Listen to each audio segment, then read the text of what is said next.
बिस्मिल्लाहिर्रहमानिर्रहीम। आप देख रहे हैं प्रोग्राम आखिर क्यों। मैं कायम एहतशाम हूँ। आज के इस प्रोग्राम में हम सदीक टाउन में मौजूद हैं। ये इलाका सरगोदा रोड पर वाक़ है। सिचुएशन हालत ये है कि यहाँ पर अनगिनत फैक्ट्रियों की वजह से लोगों को अब घरों में रहना तक महाल हो चुका है। अगर रात के टाइम में आप छतों पर जाकर सोते हैं तो सिचुएशन हालत ये बनती है कि आप सुबह जब उठ के बाहर आते हैं तो एटलीस्ट आपका चेहरा वो पहचानना नहीं जाता, क्योंकि उसके ऊपर राख होती है, आपके बिस्तर पे राख होती है, आप अगर कोई चीज़ पीने के साथ रख रहे हैं तो उसमें राख होती है। यानी सिचुएशन ये है कि हर तरफ ही जो है वो धुआं, राख और ऐसी आलूदगी नज़र आती है। मैं बिला ताखिर लोगों की तरफ बढ़ूँगा। लोग हमारे साथ होंगे, इनसे बात करेंगे और मसाइल जानने की कोशिश करेंगे कि कितनी बीमारियां फैल रही हैं, कितनी तबाहकुन हालात बने हुए हैं इन फैक्ट्रियों की वजह से। प्रेम के सिलसिले को आगे बढ़ाते हैं। इस वक्त हम जो है वो सदीक टाउन के इस इलाके में मौजूद हैं। ये सरगोदा रोड पर वाक़ है और इस वक्त सिचुएशन ये है कि हम घरों की छतों पर, घरों में अगर वो किचन है, बाहर अगर किसी ने चारपाई डाली हुई है या एनीवन जो बाहर बैठा है या रह रहा है, सिचुएशन ये है कि उन जगहों पर जो है वो इतनी मोटी मोटी तह हमें जो है वो राख की नज़र आती है। और वो राख है जो आसपास फैक्ट्रियों से निकल रही है और लोगों को के लिए इस वक्त जो है वो इंतहाई तकलीफ़ का बाइस बनी हुई है। हमने एक चीज़ जो पहले भी ज़ाहिर सी बात है, कानून जो नाफिज करने वाले इदारे हैं, जिस महकमे की ये जिम्मेदारी थी कि उसने इस चीज़ को इंश्योर करवाना था कि जो चिमनी है उसके उन्होंने रेगुलेट करना था। जो दीगर SOPs थी, ख़ास तौर पर फैक्ट्रियों से निकलने वाले धुएँ के हवाले से जो बनाई गई थी, उस पर जो अमल पैरा करवाना था वो सही तरीके से नहीं हुआ। और यही चीज़ हमें देखने को इन हालात में जो है वो नज़र भी आ रही है। कुछ भाई हमारे साथ खड़े, इनसे बात करते हैं। भाई बताइएगा, सबसे पहले आप क्या इस वक्त सिचुएशन है जो ख़ास तौर पर धुआं होता है या ऐसा माहौल बना हुआ होता है जो राख होती है, कितना परेशान है? आसपास फैक्ट्रियों में तो गिरे हुए हैं आप। हम बहुत परेशान हैं। उसकी वजह ये है कि जब हम सुबह उठते हैं तो इतनी राख होती है, बहुत ज़्यादा राख होता है, जिसकी वजह से हमारे बर्तन जो है वो भी ख़राब होते हैं और हम बहुत ज़्यादा परेशान हैं। इनकी बहुत ज़्यादा कंप्लेन की है लेकिन हमें कोई पेशरफ नहीं नज़र आई। अच्छा, कंप्लेन करने के बावजूद भी कोई नहीं। बहुत दफ़ा हमने कंप्लेन की है, मीडिया पे भी काफ़ी दफ़ा है, लेकिन कोई कंप्लेन नहीं आई। ठीक है, यानी आपके बार बार कहने के बावजूद भी कोई रिस्पांस नहीं आ रहा, आप ये कहना चाह रहे हैं। ठीक है। अच्छा, उसके साथ साथ मुझे थोड़ा सा ये आपने बताना है, चूँकि आसपास जो है वो रिहायशी एरिया है, रिहायशी आबादी है, तो सुबह के टाइम में जब ज़ाहिर सी बात है हर बंदे के पास इतना अफोर्ड नहीं कर सकता कि वो रूम में AC लगवाए, उसने अगर छत पे सोना है या कहीं भी सोना है तो वो बेचारा तो राख में ही अगर उठता होगा तो उसके तकिए पर, बिस्तर पर राख ही राख उसे नजर आती है। ये तो आपकी बात बिल्कुल ठीक है। दूसरी वजह यह है कि जब हम बाइक पे कहीं आते जाते हैं इसी गली में तो हमारी आंखों में पड़ जाता है। फिर जो परेशानी हमें होती है वो डॉक्टर के पास भी जाओ तो वो कहते हैं कि आपका ये मसला है, जिस वजह से हमें बहुत ज़्यादा परेशानी हो रही है। परेशान है आप सर? कैसे आप ठीक है? अल्हम्दुलिल्लाह। क्या हालात हैं सर, बताइएगा सर। जी, हालात तो बहुत ख़राब हैं। हम सब जब भी सोते हैं उठते हैं ना, क्योंकि ये तकरीबन हमारा जो एरिया है ना, ये कोई हाई लेवल का एरिया नहीं है कि AC लगे हैं, सब अपने अपने अंदरों में होते हैं। नहीं, ये लोग बाहर छतों पे सोते हैं और गली मोहल्ले में सोते हैं। तो जब ये उठते हैं ना तो यकीन करें इतना बुरा हाल होता है ना, आँखों में, कानों में, हर जगह ये पोल्यूशन, ये राख, ये आँखों में डल के ना बच्चे बूढ़े सब बीमार हो रहे हैं। हमारे एरिया में बहुत सारे लोग हैं जो इस बीमारी का शिकार हो रहे हैं और ये बार बार हम अपने उनके फैक्ट्री में जा के या बार बार कंप्लेनें करके हम तो थक चुके हैं, लेकिन इसका ना कोई हल नहीं हो रहा, निकल रहा है इसका। हम बहुत परेशान हैं, हमारे एरिया के लोग बहुत ज़्यादा परेशान हैं, लेकिन बार बार फिर वो कंप्लेन भी नहीं कर सकते क्योंकि टाइम नहीं है किसी के पास, तो बस वो इसी हाल में जी रहे हैं। आप ये कहना चाह रहे हैं कि बार बार कंप्लेन करने का कोई आप लोगों को जो है वो आप कह सकते हैं कि फ़ायदा नहीं हुआ, क्योंकि यहाँ पर से राख जो है वो इंतहाई तकलीफ़ का बायस बन चुकी हैं। कौन कौन सी ऐसी बीमारियाँ हैं जो इसी से फैल रही हैं? कौन कौन से मसाले भी, जिस तरह भाई कह रहे हैं कि भाई हमारे तो आँखों का मसला बहुत ज़्यादा मसला है जी, आँखों का बहुत ज़्यादा मसला है। आँखों में, कानों में, यानी कि पूरे जिस्म में ये राख फैली होती है, तो ये जिधर जाती है ज़ाहिर बात ये नुकसान करती है। जिस एरिया में आँख में चली जाए, कान में चली जाए, नाक में चली जाए, सांस लेना मुहाल हो गया हमें, तो ये सांस का बहुत ज़्यादा प्रॉब्लम बन रहा है हमें। ठीक है, यानी बेतहाशा आप लोग बहुत ज़्यादा जी, बहुत ज़्यादा, जितना आप कह लेना, हम इतने ज़्यादा परेशान हैं। हमने बहुत ज़्यादा एफर्ट की है। हम बहुत सारे लोग, जवान बूढ़े बच्चे सब जाते रहे उनकी फैक्ट्री में, जा के उनको रिक्वेस्ट भी करते रहे हैं, उनके जो उनके मामला थे वो उनको कहते हैं कि हल करने, लेकिन ये इसका हल नहीं हो रहा जी। मीडिया पे गए हैं और वैसे कंप्लेनें की हैं, जो मोतबर शख्सियात हैं उनको कहा है, बहुत कुछ किया हमने, लेकिन हल नहीं हो रहा है इसका कोई भी। चूँकि एक थोड़ी सी चीज़ आपके सामने गोश गुजार करना चाहूँगा, वो ये है कि हर जगह की ज़ाहिर सी बात है इंडस्ट्रियल एरिया की SOPs होती है। इंडस्ट्रियल एरिया में ये ज़रूरी होता है कि वहाँ से अगर धुआं निकल रहा है, चिमनियों से धुआं निकल रहा है या वट एवर जो पोल्यूशन का बायस बन रहा है, तो उसे रेगुलेट करना, कंट्रोल करना महकमों की जिम्मेदारी है। लेकिन वहीं पर आप ये चीज़ देखें कि हो क्या रहा है, धुआं जो निकल रहा है वो लोगों के लिए इंतहाई परेशानी का बायस बना हुआ है। छतों पर राख है, लोगों के लिए बैठना तक मुश्किल है, लोगों के लिए सिचुएशन को हैंडल करना तक मुश्किल है। अब यही चीज़ अगर महकमों के सामने बयान की जाए तो वो तो कहेंगे कि जी हम तो 24/7 सर्विसेज दे रहे हैं। भाई आप अगर 24/7 सर्विसेज दे रहे होते तो ये सिचुएशन इस नहज पर ना होती, ये हालात इस नहज पर ना होते जिस पर इस वक्त जो है वो पहुँचे हुए हैं। दूसरा मैं ये कहना चाहता है, ये फैक्ट्री वाले पता नहीं असर सूख वाले बंदे हैं, इनके पीछे किसी का हाथ है, ये किसी की बात सुनते नहीं है बल्कि आगे से बदमाशी करते हैं। हाँ जी, जो भी कोई आता जाता है ना, क्योंकि हर रोज़ इतना हजूम लेके तो हम जा नहीं सकते। 1-2 बंदे, 4 बंदे, 5 बंदे, 10 बंदे जाते हैं ना, तो वो उनको ना कमज़ोर समझ के उनके सिक्योरिटी गार्ड या उनका जो अमला है ना, उनको मतलब परेशान करता है, बदमाशी करते हैं, उनकी बात की सुनते नहीं, उनकी बात आगे जाने भी नहीं देते, बिल्कुल नहीं जाने देते, क्योंकि उन्होंने इस तरह कर दिया कि ये लोग आए ना, 1-2 दफ़ा जाते हैं, फिर वो उनको डराते धमकाते हैं, नेक्स्ट टाइम कोई भी नहीं जाता। फिर 1-2 दफ़ा हजूम की सूरत में गए हैं, फिर भी उन्होंने कोई बात नहीं इसकी सुनी।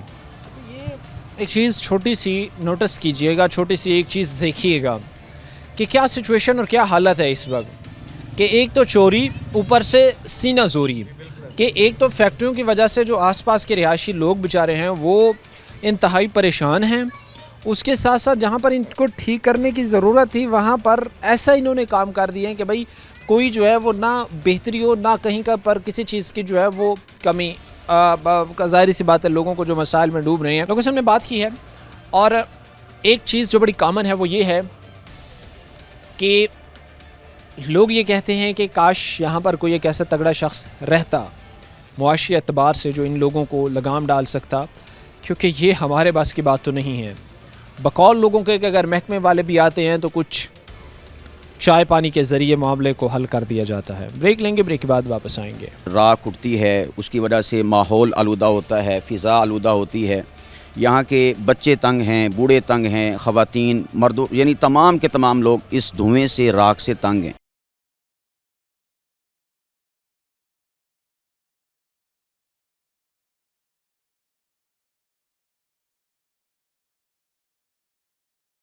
ब्रेक के बाद आपको खुशामदीद कहते हैं। प्रोग्राम के सिलसिले को आगे बढ़ाते हैं। आज के इस प्रोग्राम में एक बड़े अहम इशू पर हम बात कर रहे हैं।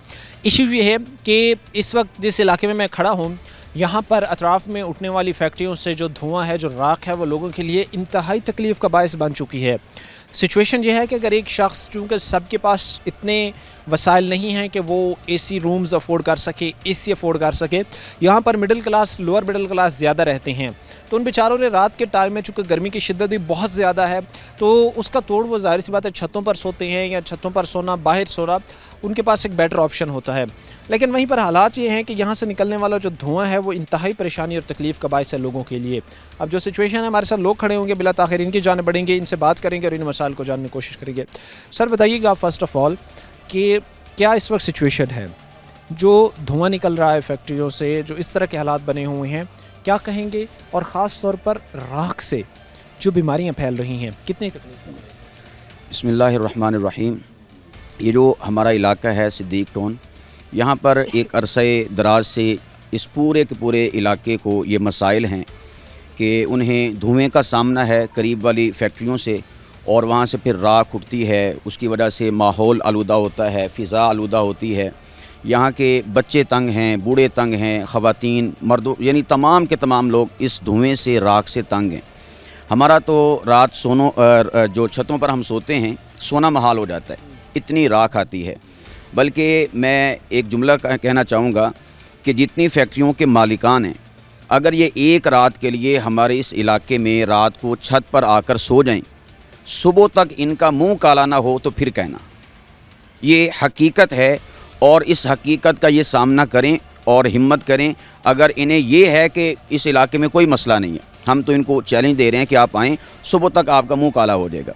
इतनी राख होती है कि हम सुबह बग़ैर नहाए धोए किसी काम की तरफ नहीं मुतवज्जे हो सकते। पूरा का पूरा जिस्म आलूदा हो जाता है, चेहरा आलूदा हो जाता है, नाक में, कान में, यानी यूँ समझे कि सुबह के टाइम कान के अंदर मैल ही मैल होती है, और वो मैल नहीं होती, ये राख होती है, ये इनका गंद होता है, गलाजत होती है, जो पूरे के पूरे माहौल को आलूदा कर रहे हैं, और पूरी की पूरी बस्ती इसकी वजह से डिस्टर्ब है। तो हम हुकामे बाला से अपील करते हैं, चूँकि हमारी जो हुकूमत है, वज़ीर आला पंजाब मोहतरमा मरीम नवाज़ साहिबा, अल्हम्दुलिल्लाह उनके बड़े अच्छे काम हैं, वो माहौलियात के हवाले से भी बहुत ज़्यादा काम कर रहे हैं। तो हम कहते हैं कि इस तरफ भी तवज्जो दें और इन अनासिर को लगाम दें और इनको किसी तरह कानून के कटहरे में लाएं, ताकि अहले इलाका इनकी अजियतों से और तकालीफ से महफूज ज़िंदगी गुजार सके। यानी आप ये कहना चाहते हैं कि इनके खिलाफ जो है वो घेरा तंग किया जाए। मैं चूँकि महकमे की भी बात करूँगा कि एक EPA महकमा है, इन्वायरमेंटल प्रोडक्शन एजेंसी, उस पूरे महकमे को बनाने का मकसद यही था कि उन्होंने माहौल को साफ़ सुथरा रखना है। फिर हम कहें कि भाई उनकी तरफ से भी कोई चक्कर यहाँ पे नहीं लगा, कोई उनको आके इंस्पेक्शन की हो, कोई देखा हो कि भाई राख निकल रही है, धुआं निकल रहा है, क्या सेटेड SOPs के तहत ये लोग काम कर रहे हैं? मुझे तो लगता है कि ये मिली भगत है सारी की सारी। और फिर इसमें एक अहम तरीन नुक्ता ये है कि दिन के वक्त में कम होता है, रात के वक्त में ये ज़्यादा इस्तेमाल करते हैं, क्योंकि रात को अंधेरा भी होता है, और अंधेरा और ऊपर से काला धुआं, आपस में इनकी भी मिली भगत हो जाती है। वो तो हम लोग हैं कि जो रात जब छत पे सोते हैं, आसमान की तरफ देखते हैं, हम समझते हैं कि शायद कोई बारिश के बादल आ रहे हैं, लेकिन वो बाद में पता चलता है कि बीमारी के आ रहे हैं, गलाजत के आ रहे हैं, और इनकी हट दर्मी के आ रहे हैं बादल, और वो फिर सारी की सारी हमारी बीमारी का बाइस बन जाते हैं। तो इदारे भी इसमें इन्वॉल्व हो सकते हैं। ज़ाहिर सी बात है कि इदारे नज़र रखते हैं हर शहर के ऊपर, और एक अरसे से ये मामला हल नहीं हो रहा, तो इसके पीछे ज़रूर इदारों की गफलत भी शामिल है। ठीक है, यानी आप ये कहना चाह रहे हैं कि अरसे से जो मसला इंतहाई जो है वो शिद्दत इख्तियार किया हुआ है, उसके पीछे ये एक वजह है, और कहीं ना कहीं फिर इन लोगों को थोड़ा सा समझने की ज़रूरत थी कि इनको ठीक करें, और अगर महकमा काम करता तो आज बीमारियों की शरह ये ना होती। आज के गरीब के पास क्या इतने रिसोर्सेज हैं कि मुझे बताया गया कि भाई यहाँ पर सांस का मसला है, यहाँ पर आँखों का सबसे बड़ा मसला है, कोई एक ऐसा बंदा नहीं है जो अभी तक आँखों का मसला लेकर डॉक्टर के पास ना गया हो।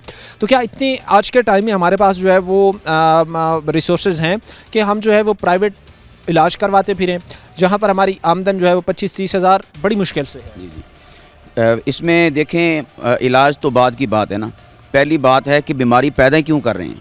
बिलफ़र्ज़ यहाँ पर लोगों के पास रिसोर्सेज भी हों, वसाइल भी हों, तो फिर भी बीमारी का पैदा होना ही ये बहुत बड़ा सवालिया निशान है। तो दूसरा मसला ये है कि पहले तो बीमारी पैदा हो रही है, दूसरा यहाँ के इलाके के जो मकीन हैं वो इस काबिल नहीं है कि वो अपना आए रोज़ इलाज करवा सकें। तो इसलिए फिर हमें यानी दोहरी मुसीबत का, मुश्किल का सामना करना पड़ता है। लोगों को करना पड़ रहा है शदीद। इस वक्त जो है वो गर्मी है, और इस गर्मी के आलम में भी हालात, सिचुएशन ये है कि लोग बेचारे जब रात के औकात में घरों की छतों पर सोते हैं तो उनका सोना तक महाल होता है। रात के टाइम में जब वो बाहर चलने फिरने निकलते हैं तो उस वक्त उनका चलना फिरना महाल होता है, क्योंकि जो राख उड़ रही होती है वो आँखों में पड़ती है, और बेतहाशा उससे जो है वो तकलीफ़ें और बीमारियां फैलती हैं। आखिर पर सर रिक्वेस्ट क्या करना चाहेंगे, क्योंकि कुछ और भी भाई मेरे साथ दोस्त खड़े हैं, मैं इनकी तरफ भी बढ़ूंगा, इनसे भी बात करूंगा।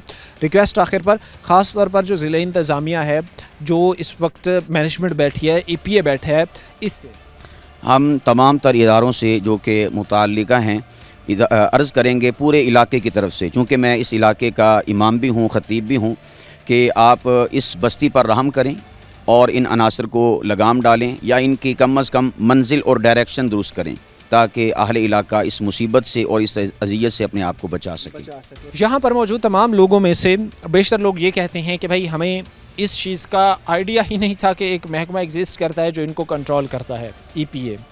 यानी आप ये चीज़ें देख सकते हैं कि अगर एक महकमा कदरे भी एक्टिव होता, थोड़ा सा भी एक्टिव होता, तो पता चलता कि भाई फील्ड में जो है वो काम हुआ है। लेकिन अनफॉर्चुनेटली वही बात है कि सत्तू के सोए हुए हैं। मुख्तसर से हम ब्रेक लेंगे, ब्रेक के बाद वापस आएंगे। ये जितना का एरिया है ना हमारा, इतने अमीर लोग तो यहाँ रहते नहीं हैं, इसीलिए पूछगिछ नहीं ना होती। अगर कोई इधर तकड़ा आदमी रहता हो तो वो ये काम मिनट में करवा ले। ये गरीब आदमी का एरिया है ना, इसलिए इधर कोई पूछता नहीं।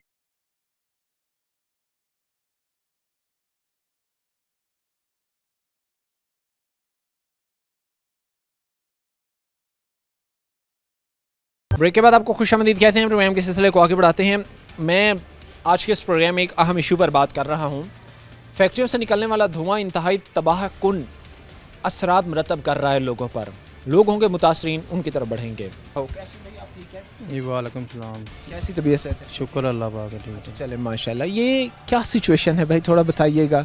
हम तो अभी बात कर रहे थे, जाहिर सी बात है कि भाई फैक्ट्रियों में जो सिचुएशन बनी हुई है ये कितनी तकलीफ का बायस है? ये बिल्कुल ऐसे ही है जैसे भाई आसम ने कहा कि ना ये तकरीबन कोई 3-4 साल से ना हम लोग जाते हैं, लेकिन ये उधर ना बदमाशी वगैरह करते हैं, सुनते नहीं हैं बात। कई दफ़ा पुलिस वगैरह भी आई है, ये पैसे पूसे दे के टाल मटोल कर देते हैं, ठीक है ना। दूसरी बात यह है कि ये बात भी सच है कि जब रात को हम सो के उठते हैं ना तो ये आंखें जो हैं सूज जाती हैं, कालो जो कालस वगैरह आती है उसकी वजह वो से। जो राख उठ रही है, रात अच्छा, ये छतों की आप सूरत हाल बता रहे हैं कि मतलब छतों पे अगर रात के टाइम आप सो रहे हैं या छतों पर जो है वो बैठे हुए हैं तो वहाँ पर बैठना तक आप लोगों के लिए महाल होता है? बिल्कुल ऐसे ही, जब सुबह टाइम जब हम सोकर उठते हैं ना तो जो बिस्तरे वगैरह होते हैं, जो बर्तन वगैरह होते हैं, वो सब के सब दोबारा धोने पड़ते हैं।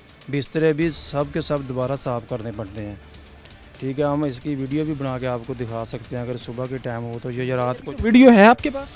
नहीं अभी तो नहीं है, लेकिन है कि रात के टाइम जो होता है ना बहुत ज़्यादा उधर वो राख वगैरह आती है। ये रात के टाइम, क्योंकि दिन में तो अभी ज़रा कम है, तो ये क्या वही रात के अंधेरे का फ़ायदा उठाते हैं कि जैसे रात हुई इन्होंने जो है वो चीज़ों को फाल करना शुरू कर दिया, जो चीज़ें नहीं जलाई नहीं या जिन पर पाबंदी है जलाने पर उनको जलाना शुरू कर देती हैं, फिर ऐसे ही होता है कि रात में? ज़ाहिरी बात है, कोई ऐसा ही चीज़ है जो रात के टाइम ज़्यादा करते हैं, लेकिन दिन में भी आती है, ये नहीं कि, लेकिन दिन में ऐसा महसूस नहीं होती, आती ज़रूर है, लेकिन रात में टाइम जब सुबह उठते हैं ना तो वो काफ़ी सारी होती है और गले की बंदिश बनती है, इसकी वजह से गला ख़राब होता है, आँखें जो है ना वो सूज जाती हैं सुबह जब उठते हैं, इस राख की वजह से इतने मसले बन रहे हैं। अच्छा, ये एक चीज़ आप देखिएगा कि जिस तरह जिस तेज़ी के साथ ये बीमारियां फैल रही हैं और जिस तरह भी ये भाई हमारे साथ खड़े थे जो बता रहे हैं कि भाई यहाँ पर एटलीस्ट एक सिंगल टाइम तक बैठना हमारे लिए मुश्किल है, 10 मिनट हम बाहर निकल नहीं सकते, सो नहीं सकते, बैठ नहीं सकते, जस्ट बिकॉज के जो राख फैक्ट्रियों से निकल रही है वो इंतहाई परेशानी का बायस लोगों के लिए बनी हुई है। महकमे जिनकी जिम्मेदारी थी, चूँकि EPA इनको डील कर रहा था, महकमा माहौलियात इनको डील कर रहा था, तो महकमा माहौलियात की सिचुएशन क्या है भाई? क्या EPA इस वक्त जो है वो हम कह सकते हैं कि सत्तू पी के सोया हुआ है, जिनको एटलीस्ट ये तक मालूम नहीं है कि भाई जो फैक्ट्री हैं वहाँ पर आप जो जाके जो चीज़ें रेगुलेट करनी है वो रेगुलेट करें, जो SOPs बनी है उन पर दरामद करवाएं, एक पूरा महकमा बनाया गया है। और अभी हम एक चीज़ देखते हैं कि ख़ास तौर पर जो है वो इन्वायरमेंटल प्रोटेक्शन एजेंसी का ये जो महकमा है वो मरियम औरंगज़ेब साहिबा को सौंपा गया है और मरियम औरंगज़ेब साहिबा के बकौल के तारीख़ी रिफॉर्म्स वो EPA में ला रही हैं और EPA को एम्पावर कर रही हैं। तो भाई उसको आप बेशक उसको पावर दें, उसको जो है वो आप मैन पावर दें, उसको जो है वो आप गाड़ियाँ दें, लेकिन एटलीस्ट ये चीज़ देखें कि भाई फील्ड में वो क्या कर रही हैं। अगर फील्ड में काम हो रहा होता तो कभी भी हमें इस तरह के सूरत हाल चीज़ें देखने को जो है वो ना मिलती। अच्छा, ये फिर हम कहें कि भाई महकमा माहौलियात वो सो चुका है, उसको कोई परवाह नहीं है कि भाई लोग? हाँ जी बिल्कुल ऐसे ही है, तकरीबन 3-4 साल ऐसे ही हो गए हैं कि ना कई दफ़ा शिकायत लगाई है लेकिन वो कोई नहीं आते हैं ना पूछते हैं। मैंने आगे भी आपको बताया है कि कई दफ़ा जो शिकायत पर पुलिस वगैरह आती है लेकिन उनको कोई पैसे पूसे देते हैं या पता नहीं क्या करते हैं, वो पुलिस वाले भी चले जाते हैं, उनको कोई नहीं रोकता है ना कोई पूछता है, वो उल्टा से अपनी पूरी बदमाशी के साथ ये काम करते हैं। वो ऐसे बिहेव कर रहे हैं जैसे कोई माफिया हों कि उनको हाथ डालना जो है वो मुश्किल है। हाँ जी बिल्कुल ऐसे ही है, ये बहुत यकीन करें कसमें बच्चों की सेहत ख़राब होती है, बड़ों की भी ख़राब होती है। मैंने आगे भी आपको बताया कि रात को जब सुबह उठते हैं ना तो ये आँखें जो है सूज जाती हैं उस राख की वजह से, जो गला वगैरह इसमें सारा मसला बनता है और कपड़े बिस्तरे यानी कि हर चीज़ जो है ना वो बर्तन वगैरह दोबारा धोने पड़ते हैं। ये ऐसे ये जितना का एरिया है ना हमारा, इतने अमीर लोग तो यहाँ रहते नहीं हैं, इसीलिए पूछगिछ नहीं ना होती। अगर कोई इधर तकड़ा आदमी रहता हो तो वो ये काम मिनट में करवा ले, ये गरीब आदमी का एरिया है ना इसलिए इधर कोई पूछता नहीं है। ज़ाहिर सी बात है कि ये जो क्लासिफिकेशन हमने किस्म की कर दी है कि गरीब के लिए और सर्टेन रूल्स हैं, अमीर के लिए और सर्टेन रूल्स हैं, तो वही क्लासिफिकेशन का खुमियाजा आज हम भुगत रहे हैं। ये डिवाइडेशन ही इस नहर तक मसाइल को लेकर आई है। वही बात है भाई की कि अगर यहाँ पर कोई एक भी तगड़ा रहता होता तो वो इनको जो है वो लगाम डाल के रख देता, लेकिन मसला वही है ना कि यहाँ पर जो है वो माड़े लोग रहते हैं बेचारे, यहाँ पर middle class lower middle class रहते हैं, तो इस वजह से जो है वो इनको मसाइल में रौंदा जा रहा है। अल्लाह का क्या नाम है आपका? बिल्कुल ठीक ठाक। नाम क्या है आपका?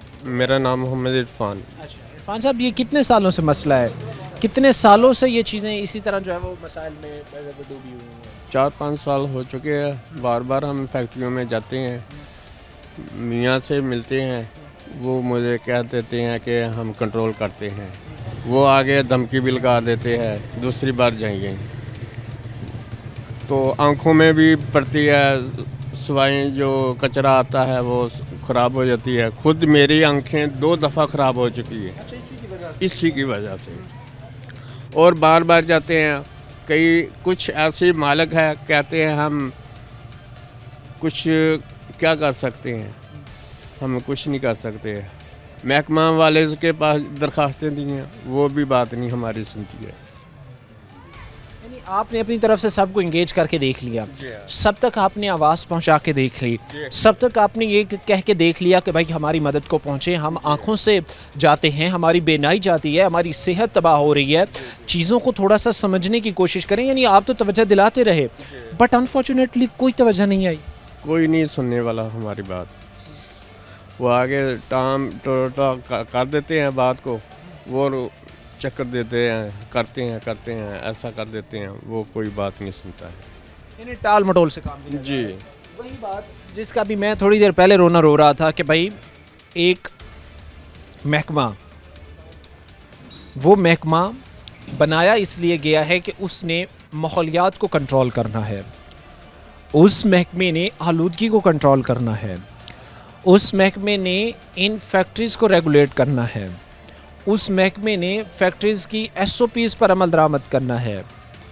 बट एक्चुअली सिचुएशन ये है कि यहाँ पर हालात इंतहाई गंभीर तरफ चल पड़े हैं, जहाँ पर लोग अपनी बेनाई से जा रहे हैं, लोग अपनी सेहत से जा रहे हैं, लोगों के लिए मसाइल ही मसाइल है। इतनी राख जो इस वक्त लोग हमें बता रहे हैं कि भाई जब सुबह उठते हैं तो बिस्तरों पर पड़ी होती है, सुबह उठते हैं तो हमारे चेहरों पर पड़ी होती है, इवन दो के पहचानना तक मुश्किल होता है। ऐसे भी बाज़ दफ़ा हालात जो है वो बन जाते हैं। तो अगर एक शख्स रात के टाइम में सो जाता है, सुबह उठ के देखे तो उसके तो चेहरे पे सारी वो राख होती है, चेहरा तो सारा काला हो जाता है, बिस्तरे भी काले हो जाते हैं, हम क्या कर सकते हैं।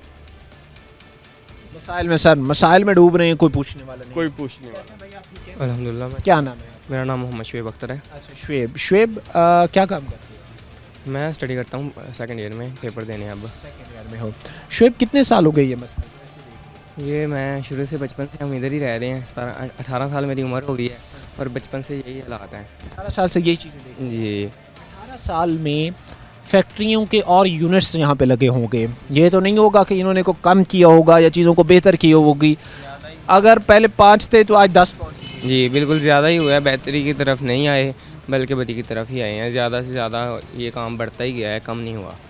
काफ़ी दफ़ा हम गए हैं लेकिन कोई नहीं सुनता। जैसे कि भाइयों ने बताया, ये ऐसे है ना, माहौल में लूदगी का बायस बनती है, सांसों के ज़रिए अंदर जाती है, काफ़ी ज़्यादा बीमारियां बनती हैं इसके ज़रिए से।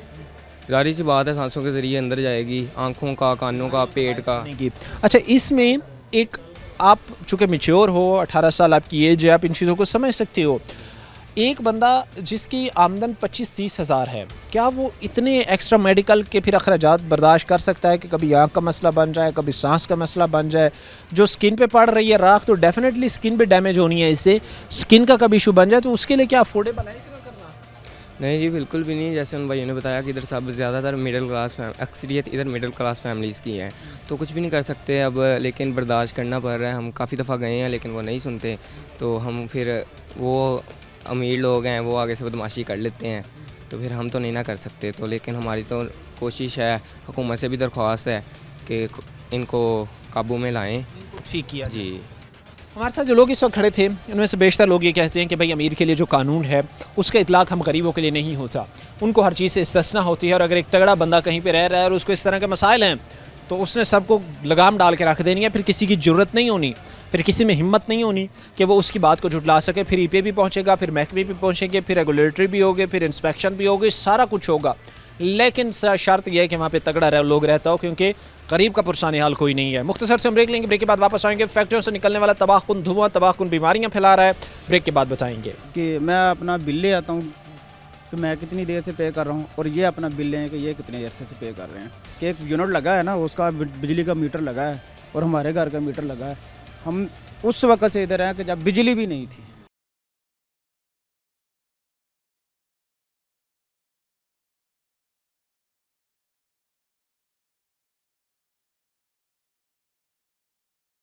ब्रेक के बाद आपको खुशामदीद कहते हैं। प्रोग्राम के सिलसिले को आगे बढ़ाते हैं। आज के इस प्रोग्राम में फैक्ट्रियों से निकलने वाली राख से परेशान लोगों का अहवाल इस प्रोग्राम में आपके सामने रख रहे हैं। बिला ताखिर लोगों की तरफ बढ़ेंगे, इनसे बात करेंगे। अस्सलाम वालेकुम सर। वालेकुम अस्सलाम। क्या नाम है आपका? मेरा नाम तोकीर अब्बास है जी। तो आखिर सर कितने साल हो गए यहाँ पर?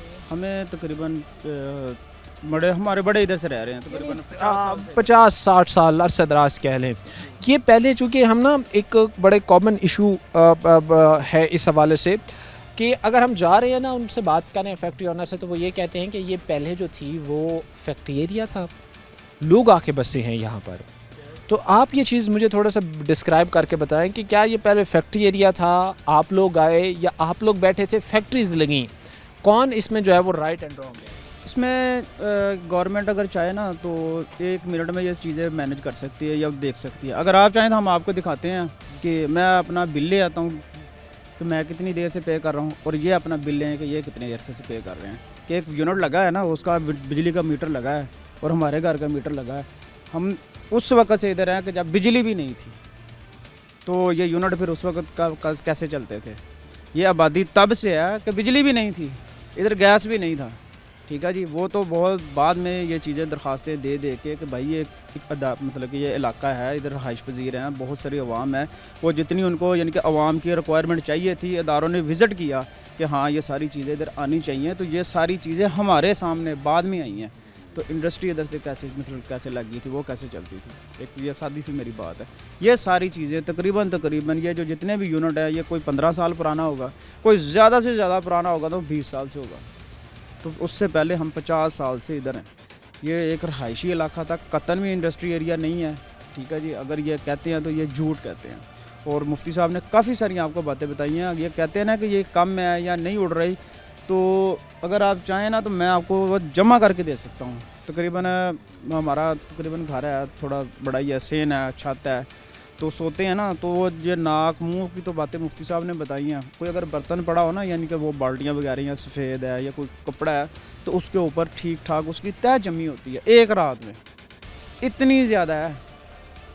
तो उसको अगर ढूंढना चाहें या ये इदारे देखना चाहें तो देख सकते हैं। मुफ्ती साहब ने आपको बताया है कि ये इदारे जो हैं, बस आपने बताया जी इदारे हैं, लेकिन मेरी नहीं समझ में आ रही वो कहाँ हैं या क्या एग्जिस्ट करते हैं आपके मुताबिक। लोग ये कहते हैं कि हमें ये चीज़ लगती नहीं है कि इदारे एग्जिस्ट करते हैं, क्योंकि अगर एक इदारा होता तो ये चीज़ें ठीक होती है। अच्छा, अभी भी चूँकि मैं जिस जगह पर इस वक्त खड़ा हूँ, अभी शायद ये चीज़ कैमरा कैप्चर ना कर सके, लेकिन मुझे ऐसा भी लग रहा है कि यहाँ पर भी अभी तक वो राख वगैरह जो है वो पड़ी हुई पे जाएं, वहाँ पे आपको नज़र आ जाएंगी सारा, ये मस्जिद में, ये घरों में सारी नज़र आएंगी। स्कूल में बच्चे पढ़ते हैं, उनको भी ये सांस का मसला होता है। स्कूल है इतना बड़ा, लेकिन ये कोई तवज्जो नहीं करते, पैसे लेते हैं। जैसे आप आए हैं ना, कोई आया है वक्ती तौर पे, वो देखता लिखता है, कहते हैं कि उनसे बात करके अपना सीधा कर ले, पैसे लेते हैं, ठीक है घर जाओ। महकमे वाले यही कर रहे हैं, सिर्फ पैसे ले रहे हैं और कुछ भी नहीं है। जलील हम हो रहे हैं, परेशान हम हो रहे हैं, परेशानी हमारी बनी हुई है, बीमार हम हो गए, लेकिन उनको क्या है, वो घरों में बैठे हैं एसी में, कोई भी टेंशन नहीं है। मालिक उन लोगों अदारों ने तो पैसे लेने हैं, उनको पैसे चाहिए बस, और कुछ भी नहीं। यानी आप ये कहना चाह रहे हैं कि जो इदारे हैं वो सारा एक मिली भगत के तहत सर, ये आज का मसला नहीं बना हुआ, ये 3 साल से चल रहा है, 3-4 साल बल्कि ज़्यादा हो गया है। हर बार मीडिया को बुलाते हैं, ये देखें, ये जो भाई है ना मुजम्मल भाई, ये हर बार हमसे करता है, सारे इकट्ठे करता है, यार क्या बना है, मेरे घर में ऐसा होता, वो कहता मेरे घर में भी ऐसा है, मेरे घर में भी है। मैं छत पे सोता था, नहीं सोता, अब कैसे सोऊं? रात को काला मुँह करके नीचे आ जाता हूँ, अब नहीं सोता। मज़ा तो तब है ये लोग आगे हमारी छतों पे सोएं, एक दिन पता इनको चले सोना कैसे है। हमारे बच्चे हैं, हमारा घर है, यार ये ऐसा नहीं होना चाहिए, ठीक है। मैं दरख्वास्त करता हूँ आप लोगों से कि आप प्लीज़ ये बात आगे लेके जाएं, यहीं पे ना ख़त्म करें। आप आए हैं, अच्छी बात है हमारे पास, लेकिन आपको ये इक़दाम दूर तक जाना चाहिए। ठीक है। इन चीज़ों की वजह से शदीद परेशान है। जिस तरह भी आपके भाई की आपने बात सुनी है कि भाई आप लोग एक रात छतों पर रह नहीं सकते, आप लोग जो है वो एक रात जो है वो छतों पर गुजार नहीं सकते जिस तरह का माहौल होता है। क्योंकि अगर देखा जाए तो जो राख पड़ रही होती है वो इंतहाई परेशानी का बायस लोगों के लिए होती है। ख़ास तौर पर जो है वो लोग आसपास जो बैठे होते हैं उनके लिए, जो लोग आसपास काम कारोबार कर रहे होते हैं, जो लोग आसपास जो है वो रह रहे होते हैं, सबके लिए ये चीज़ इंतहाई जो है वो परेशानी का बायस बनी हुई है। शदीद गर्मी के मौसम में भी गरीब के लिए एसी अफोर्ड करना मुमकिन नहीं है। गरीब के लिए इन चीज़ों को अफोर्ड करना मुमकिन नहीं है। वो फिर बेहतर हाल ये समझते हैं कि भाई खुली हवा में मैं सोऊंगा, बेहतर नींद आएगी, क्योंकि नींद तो डेफिनेटली सब कुछ ज़रूरत है। तो वो बेचारा जैसे ही सोता है वो कहते हैं बड़ी मुश्किल से 2-3 घंटे सो पाता हूँ, फिर वो सारा राख मुंह पे लगी हुई है, नीचे उतर आते हैं, ऊपर तो भाई सोने की जगह ही नहीं है। सर कैसे हैं आप? जी अल्लाह का शुक्र। क्या हालात है सर, थोड़ा सा बताएं। किस तरह आज के इस टाइम में हम कह सकते हैं कि भाई लोग रह रहे हैं, लोग सर्वाइव कर रहे हैं, लोगों के पास क्या है आज के टाइम में ख़ास तौर पर जो है वो इन मसाइल को लेकर अगर बात की जी हमारा रात को सोना इंतहाई मुश्किल हो गया है। हम जब फैक्ट्री वालों के पास जाते हैं तो फैक्ट्री वाले कहते हैं जो कर सकते हैं करें। हमें जब गवर्नमेंट गैस देगी तो हम आपकी तरफ धुआं वगैरह नहीं आएगा। हमारी हुकूमत से यही अपील है कि अगर हमारी गैस 2-3 घंटे के लिए बंद होती है तो वो गैस किधर जाती है? वो गैस इनको ही मिलती है ना, फैक्ट्री मालकान को मिलती है। तो अगर इनको गैस मिलती है तो फिर भी ये हमारे ये धुआं और राख वगैरह बहुत ज़्यादा आती है। तो हमारी हुकूमत से यही अपील है मोहतरमा मरीम नवाज़ साहिबा से कि इसका कोई प्रॉपर हल किया जाए। ठीक है, यानी आप ये कहना चाहते हैं कि इसका जो है वो प्रॉपर हल किया जाए ताकि जो है वो चीज़ों को बेहतर बनाया जा सके और ख़ास तौर पर जो सिचुएशन बनी हुई है उसको कंट्रोल किया जा सके। अच्छा, मुझे ये चीज़ थोड़ी सी बताइएगा कि कहीं ना कहीं जहाँ पर आज हम हालात देख रहे हैं कि गरीब के पास इतने रिसोर्सेज नहीं है, जिस तरह भी मैंने पहले एक बात की है, प्राइवेट इलाज करवाना, इतना महंगा इलाज करवाना क्या आज के टाइम में अफोर्डेबल है? क्या आज के टाइम में हम ये चीज़ें करवा सकते हैं? जी बिल्कुल नहीं है अफोर्डेबल, क्योंकि एक जो MRI है, एक जो MRI मशीन है वो अलाइड हॉस्पिटल में फ्री नहीं है, दूसरे हॉस्पिटल में भी फ्री नहीं है। वो तकरीबन 10 से 15 हज़ार रुपया एक MRI का है। CT स्कैन का भी इसी तरह है, दूसरी अद्वियात का भी इसी तरह, जो मेडिसिन वगैरह है बहुत ज़्यादा रेट है इनके। तो गरीब मुश्किल है इनके लिए। बच्चे ये कहना चाह रहे हैं कि मुश्किल है आज के टाइम में इन चीज़ों को जो है वो लेकर चलना या इन मामलात में जो है वो सर्वाइव करना। अच्छा, उसके साथ साथ ही आपकी कोई लोग कोई इकट्ठे होकर गए थे इन फैक्ट्री ओनर्स के पास, कि उनके पास जाके आपने बात की, उन तक मैसेज कन्वे किया हो कि सर ये इश्यूज़ हैं, ये मसाइल हैं, इनको थोड़ा सा जो है वो बैठ कर जो है वो बात? जी बिल्कुल, मैं खुद गया था उधर फैक्ट्री मालकान के पास, लेकिन वो आगे से कहते हैं कि जो कर सकते हैं करें। ये मामला हल नहीं हो सकता। इससे पहले भी पिछले हफ्ते भी कोई मीडिया नुमाइंदगान आए थे, वीडियोस वगैरह बना के गए हैं, लेकिन अभी तक कोई हल नहीं हुआ। फैक्ट्री वालों से बात करते हैं, वो कहते हैं जो आप कर सकते हैं वो करें। हमने ये खुलेआम बदमाशी करते हैं।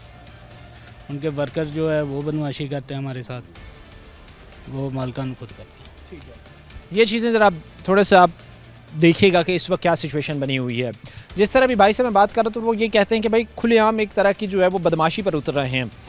वो एक माफिया की तरह, गैंग की तरह बिहेव कर रहे होते हैं कि भाई जाएं जो करना है करें, क्योंकि उनको पता है कि भाई हमारे हाथ बड़े तगड़े हैं, हमारे हाथ पैसा है, और महकमे वाले आए सख्ती की तो उनसे सलाम दुआ कर लेंगे।